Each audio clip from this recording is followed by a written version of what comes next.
Budget का season है और इसमें दो मसले पे, बहुत सारे मसलों पे चर्चा होगी। दो मसले पे बहुत ज़्यादा हीटेड डिबेट होगा। एक है सोशल वेलफेयर स्कीम्स और उसी से जुड़ा हुआ है सब्सिडीज़। सब्सिडी का हाल में एक उदाहरण हमने देखा कि पीएम किसान योजना का एम्बिट जो है बढ़ा करके सारे फार्मर्स को अब इंक्लूड कर दिया गया है।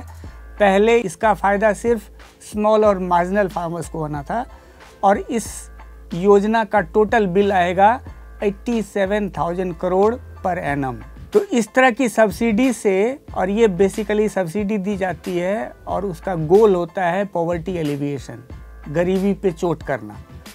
क्या गरीबों को इन सब्सिडी जो जनरल सब्सिडी हैं, टारगेटेड नहीं हैं, उससे गरीबों को फ़ायदा होता है क्या?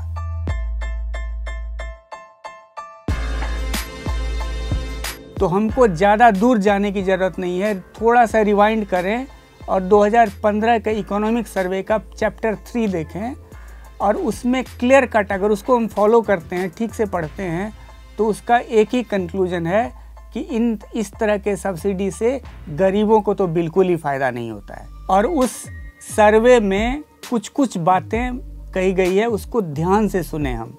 पहली बात यह है कि पावर सब्सिडी, इलेक्ट्रिसिटी सब्सिडी दी जाती है, उसमें गरीबों को सिर्फ 10% फ़ायदा उसका मिलता है, क्योंकि बहुत सारे गरीबों के घर में बिजली है ही नहीं और जिनके घर में बिजली है भी तो उनका पावर कंजम्पशन बहुत कम होता है।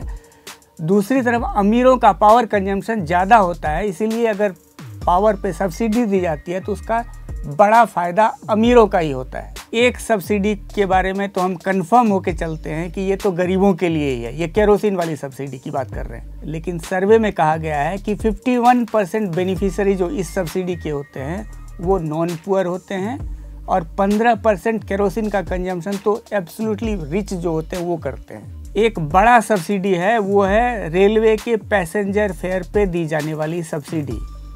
और रिसर्च बताता है कि टोटल जो पैसेंजर वॉल्यूम होता है उसका सिर्फ 28% गरीब होते हैं। अगर मान लीजिए कि 100 पैसेंजर रेलवे में सफ़र करते हैं तो उसका सिर्फ 28, उसमें से सिर्फ 28 जो हैं वो गरीब होते हैं।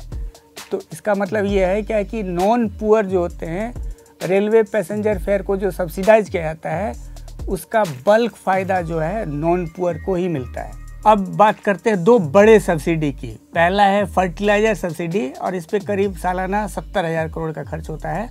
और ये फर्टिलाइज़र सब्सिडी का सबसे बड़ा फ़ायदा जो है वो फर्टिलाइज़र बनाने वाली कंपनियों को मिलता है।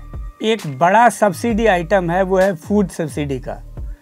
और फूड सब्सिडी का ये हाल है कि इसका बहुत सारा अमाउंट जो है वो लीकेज में ही चला जाता है। वो पीडीएस से जो राइस और व्हीट दिया जाता है इसमें बड़ी मात्रा में लीकेज है, ये एस्टैब्लिश्ड फैक्ट है। तो ये सब्सिडी भी हम इसको भी ठीक से टारगेट नहीं कर पाए हैं और इसका भी फ़ायदा नॉन पुअर को ही मिलता है। 2015 के इकोनॉमिक सर्वे में ये एस्टैब्लिश होता है क्या कि जिसको टारगेट करने की हम कोशिश कर रहे हैं सब्सिडी देके, उसका ठीक से टारगेटिंग नहीं हो पा रहा है। सब्सिडी का फ़ायदा पुअर को नहीं मिल पा रहा है। साथ ही साथ सर्वे में बहुत सारे डायरेक्ट या इनडायरेक्ट नुकसान की बात कही गई है। कुछ आइटम, कुछ फार्म आइटम पे एमएसपी तय होता है, मिनिमम सपोर्ट प्राइस या न्यूनतम समर्थन मूल्य हम उसको बोलते हैं। ये फ्लोर होता है इंश्योर करने के लिए कि फार्मर जो प्रोड्यूस करते हैं उसका प्राइस एक सर्टेन लेवल से नीचे नहीं जाए।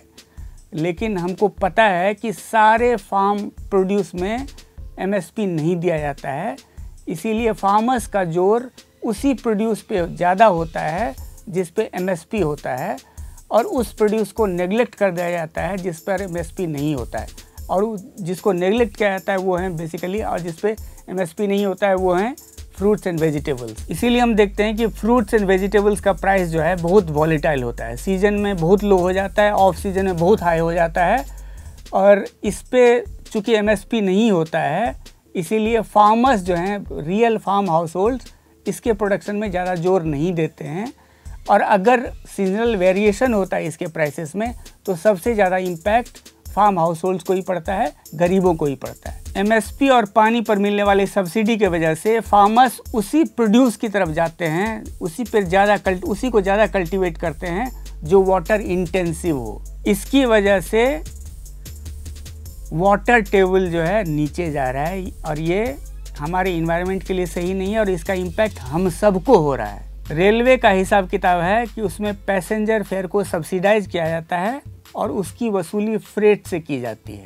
इसीलिए हमारा जो मैन्युफैक्चरिंग सेक्टर का जो प्रोड्यूस होता है, प्रोडक्ट्स होते हैं, उसका फ्रेट चूँकि ज़्यादा होता है, इसीलिए अल्टीमेटली जो हमारे पास पहुंचता है वो हमें महंगा मिलता है, क्योंकि फ्रेट के लिए ज़्यादा चार्ज किया जाता है। इसी की वजह से हमारा जो मैन्युफैक्चरिंग सेक्टर है और वो उसमें सबसे ज़्यादा पोटेंशियल है जॉब क्रिएशन का, वो लाख कोशिश के बावजूद टेक ऑफ कर ही नहीं पा रहा है। रेलवे के अर्निंग का सबसे बड़ा स्रोत पैसेंजर फेयर ही है, फ्रेट भी है।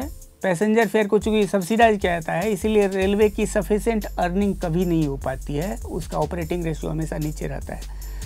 इस सब की वजह से रेलवे को जितना खर्च करना चाहिए अपना इंफ्रास्ट्रक्चर बढ़ाने के लिए, कैपेसिटी बढ़ाने के लिए, स्टेशन के मॉडर्नाइजेशन के लिए, सेफ्टी के लिए, तो रेलवे के पास इतना कॉर्पस जमा ही नहीं हो पाता है कि इन सब चीज़ पे ध्यान दिया जा सके। ये हमारा जो सब्सिडी पॉलिसी है उसका ये डाउनसाइड ये भी है। ये सारे फैक्ट्स जानने के बाद एक बड़ा कंक्लूजन तो यही निकलता है कि अभी का जो सब्सिडी रिजीम है उसको अर्जेंटली सीरियसली रिव्यू करने की ज़रूरत है।